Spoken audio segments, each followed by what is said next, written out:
ನಮಸ್ಕಾರ. ಇವತ್ತಿನ ವಿಡಿಯೋದಲ್ಲಿ ಡ್ರಾಯಿಂಗ್ ಇಮೇಜನ್ನು ಹೇಗೆ ಆ್ಯನಿಮೇಟ್ ಮಾಡೋದು ಅಂತ ನೋಡೋಣ. ಇದು ಮಕ್ಕಳಿಗೆ ತುಂಬ ಇಂಟ್ರೆಸ್ಟಿಂಗ್ ಅನಿಸುತ್ತೆ. ಈಗ ಫಸ್ಟ್ ಗೂಗಲ್ಗೆ ಹೋಗಿ ಆ್ಯನಿಮೇಟ್ ಡ್ರಾಯಿಂಗ್ ಅಂತ ಸರ್ಚ್ ಮಾಡಬೇಕು. ಇಲ್ಲಿ ನಿಮಗೆ ಫಸ್ಟ್ ಲಿಂಕ್ ಸಿಗುತ್ತೆ, ಆ್ಯನಿಮೇಟೆಡ್ ಡ್ರಾಯಿಂಗ್ಸ್ ಮೆಟಾಫೇರ್ ಅಂತ. ಇದನ್ನು ಸೆಲೆಕ್ಟ್ ಮಾಡಬೇಕು. Next terms and condition accept ಮಾಡಿದ್ಮೇಲೆ ಈ ಥರ ನಿಮಗೆ ವೆಬ್ ಪೇಜ್ ಸಿಗುತ್ತೆ. ಇದರಲ್ಲಿ ಮಕ್ಕಳು ಡ್ರಾಯಿಂಗ್ ಮಾಡಿದ್ದನ್ನು ಅಪ್ಲೋಡ್ ಮಾಡ್ಬೋದು.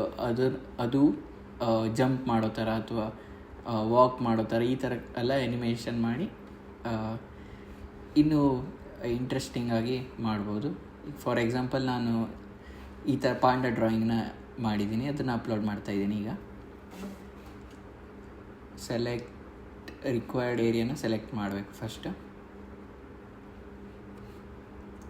ಆಮೇಲೆ ಇದು ಯಾವ ರೀಜನ್ನ ಅಂತ ತೋರಿಸುತ್ತೆ, ಯಾವ ಸೆಲೆಕ್ಟೆಡ್ ರೀಜನ್ ಅಂತ. ಈ ವೈಟ್ ಬಾರ್ಡರ್ ಒಳಗಡೆ ಇರೋ ರೀಜನ್ನು ಸೆಲೆಕ್ಟ್ ಆಗಿದೆ ಅಂತ. ಇದು ನಮ್ಮ ಆ್ಯಕ್ಚುಯಲ್ ಕ್ಯಾರೆಕ್ಟರ್. ಆಮೇಲೆ ನಿಮಗೆ ಈ ಜಾಯಿಂಟ್ಸ್ನ ಸೆಲೆಕ್ಟ್ ಮಾಡಲಿಕ್ಕೆ ಸಿಗುತ್ತೆ.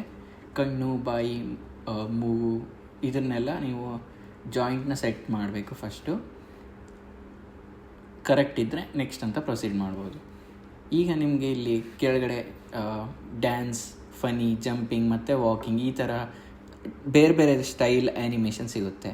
ಯಾವ್ದು ಬೇಕು ಅಂತ ನೀವು ಸೆಲೆಕ್ಟ್ ಮಾಡಿ ಆ್ಯನಿಮೇಷನ್ ರೆಡಿ ಆಗುತ್ತೆ. ಇದು ತುಂಬ ಇಂಟ್ರೆಸ್ಟಿಂಗ್ ಆಗಿ ಅನಿಸುತ್ತೆ ಮಕ್ಕಳಿಗೆ. Drawing character animation